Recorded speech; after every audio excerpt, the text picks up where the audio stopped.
It was a quiet afternoon when Officer Davis walked into the local coffee shop, his mind already focused on the day's shift. He had been on the force for over a decade, and he was one of the senior officers. To many, he was a reliable cop who always did things by the book. But like most people, he had his biases, and he never thought twice about them. As he stood in line, waiting for his coffee, his eyes scanned the room. That's when he noticed a man sitting by the window. The man was dressed casually in a dark jacket and jeans, reading a book. His skin was dark, and his face was calm, but there was something about him that seemed different. Without really thinking, Davis muttered under his breath to the barista, "What's with all these guys showing up in here today? They always look so out of place." The barista glanced up at Davis, a little unsure of what he meant, but before she could respond, the man at the window looked up. He heard the comment, and his eyes locked onto Davis's, sharp but composed. Davis, noticing the man looking at him, smiled awkwardly, feeling a little self-conscious. He quickly turned to grab his coffee when, just as he did, the man stood up and walked past him. His posture was confident, purposeful. But just as he was walking out the door, Officer Davis couldn't stop himself. "Hey you," Davis called out, loud enough for the man to hear. "Go back to the jungle where you belong, monkey." The words spilled out before Davis could even process them fully, and the man froze. For a moment, time seemed to stop. The barista's face went pale, and the room went eerily quiet. The man didn't respond. He didn't shout, didn't fight back. He simply turned around and walked out of the shop. Davis stood there for a second, unsure of what just happened. But in the back of his mind, he was still sure of himself, telling himself, "That guy didn't say anything back. He must have known I was just joking." Unbeknownst to him, that wasn't just any man. That man, the one Davis had called a monkey, was someone who was about to change everything in Davis's life. The next day, Davis woke up early, ready to get to work. It had been a routine morning: coffee, quick breakfast, a glance at his phone. He wasn't really paying attention to the news, just scrolling mindlessly until one headline caught his eye: "New Chief of Police appointed today." Curious, he clicked on the article. As he read, his stomach sank.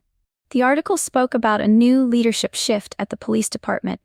The city's board had decided to promote a new chief, someone young, fresh, and with a reputation for making bold changes.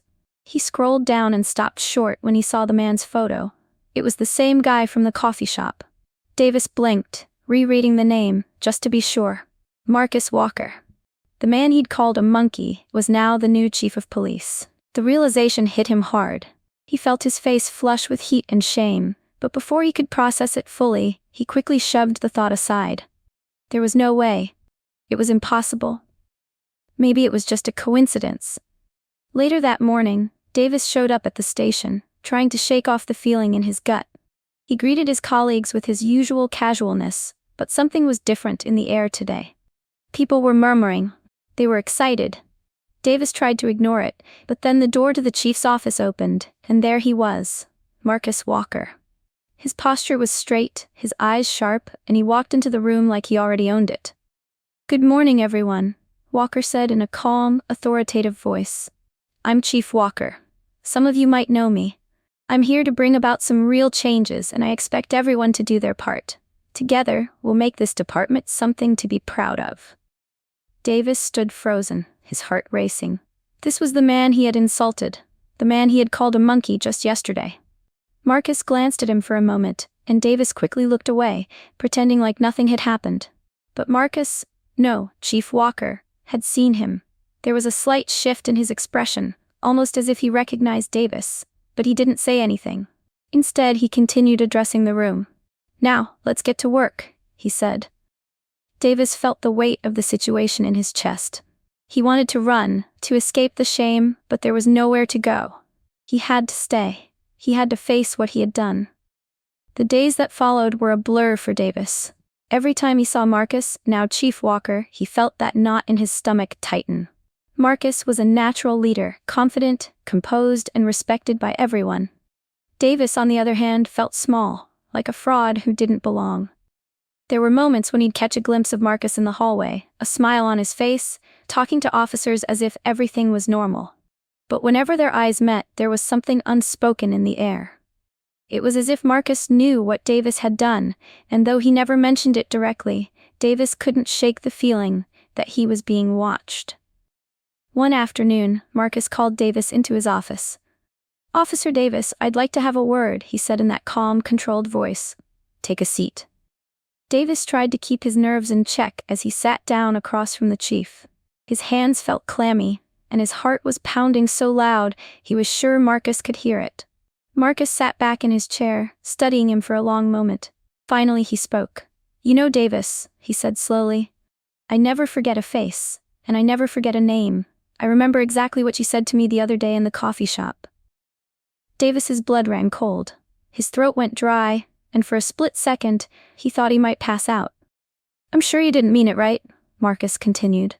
"It was just one of those things people say sometimes. But the thing is, words matter. They always matter." Davis couldn't speak. He wanted to apologize, to explain, but the words wouldn't come. How could he explain that he had been ignorant, that he had let his biases control him for a moment? He couldn't. "Here's the thing, Davis," Marcus said, his voice still calm but firm.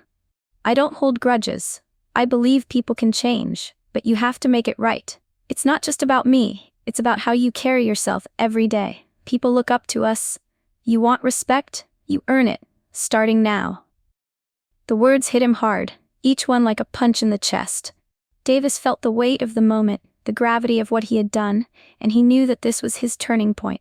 Marcus stood up and extended his hand. Davis hesitated for a second, then took it. His hand felt small and weak in Marcus's, but Marcus gave a slight nod, as if giving him a second chance. "You'll get there, Davis, but it starts with you," Marcus said quietly. As Davis left the office, his mind raced. He was ashamed, but a part of him felt something else, a small flicker of hope. Maybe, just maybe, he could change. Maybe he could earn back some of the respect he had lost, but that would take work. Hard work. The days after that conversation with Marcus weighed heavily on Davis. He found himself reflecting more on his actions, on how easily he had let his prejudices slip. It wasn't just about a single comment. It was about everything he had ever believed, everything he had allowed to shape his perspective. The thing about working in law enforcement is that it's easy to get stuck in an echo chamber of your own beliefs. You spend time with people who think like you, who come from similar backgrounds, and you begin to view the world through that lens. But that's not how real change happens.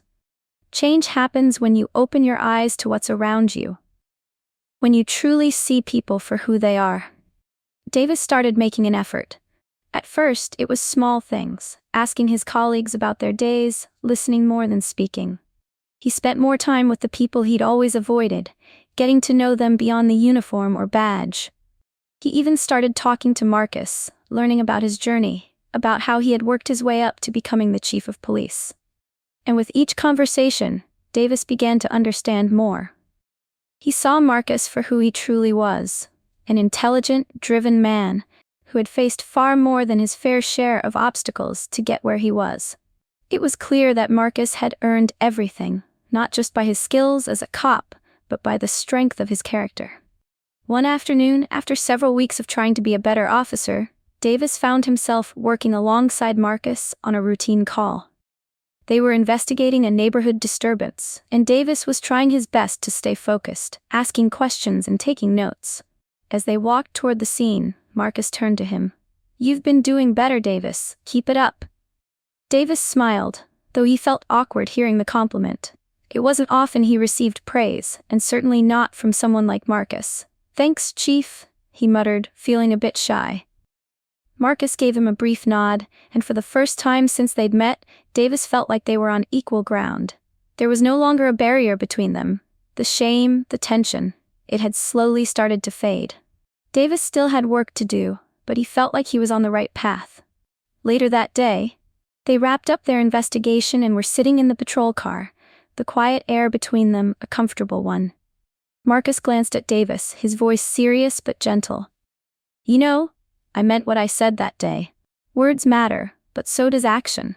I see you trying. I see that you're not the same person I met a few weeks ago. That's what matters." Davis felt something shift in his chest, a mixture of gratitude and determination. He didn't know if he could ever fully make up for the things he had said, But he knew this was a start. He had a long way to go, but the road ahead didn't seem as impossible as it once had. Months passed, and Davis's transformation became more visible to those around him. At first, it was subtle. Small gestures of respect, better communication with his colleagues, and a genuine interest in getting to know people beyond the surface. But slowly, people started noticing. The other officers saw him stepping up, listening more, and treating everyone with the respect they deserved. Some even joked that it seemed like Davis had grown a heart overnight. But there was truth to it. He had been changed, not just by Marcus's words, but by his own reflection and growth. One evening, during a departmental meeting, Davis was sitting in the back, quietly listening to the discussions. Marcus stood at the front, leading the conversation with the same calm authority that had drawn everyone's respect from day one. But this time, something was different. Davis had made a significant impact on the team, showing them all that change was possible. And Marcus noticed it. As the meeting wrapped up, Marcus looked around the room, then back to Davis. There was a brief pause, and for a moment, the room seemed to hold its breath. "I'd like to recognize Officer Davis for his dedication and his growth over the past few months," Marcus said, his voice clear.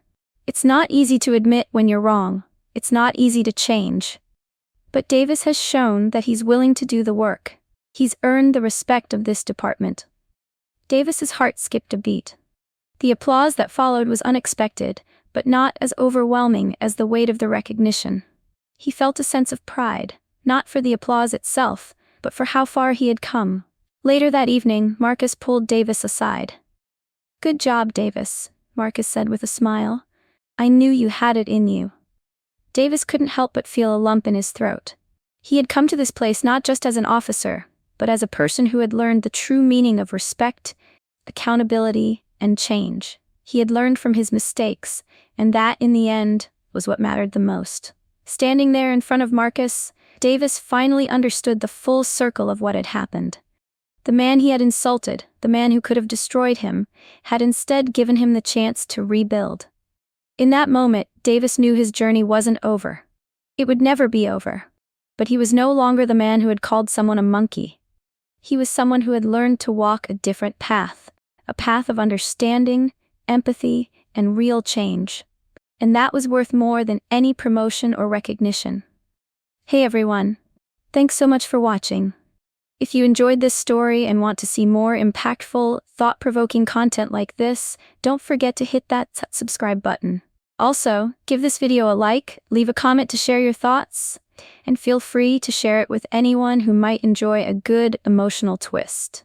Your support helps me keep creating and bringing these stories to life, so thank you for being a part of this journey. Stay tuned for more, and I'll see you in the next one.